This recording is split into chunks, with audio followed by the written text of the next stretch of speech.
सिंधुदुर्गचे प्रवेशद्वार पूर्वेस आहे। या जागी प्रवेशद्वार आहे हे लक्षात येत नाही।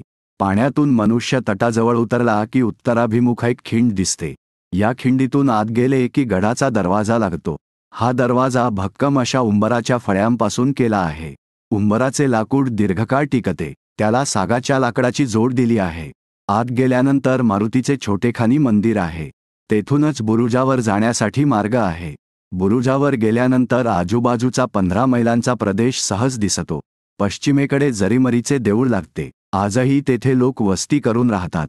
श्री शिवराजेश्वरांचे देवालय व मंडपात महाराजांची अन्यत्र कुठल्याही किल्ल्यावर न दिसणारी बैठी प्रतिमा फक्त येथे दिसते। मुख्य म्हणजे या किल्ल्याच्या परिसरात गोड्या पाण्याच्या 3 विहिरी आहे। त्यांची नावे दुधबाव, दहीबाव आणि साखरबाव अशी आहेत। ह्या विहिरींचे पाणी चवीला अत्यंत गोड लागते।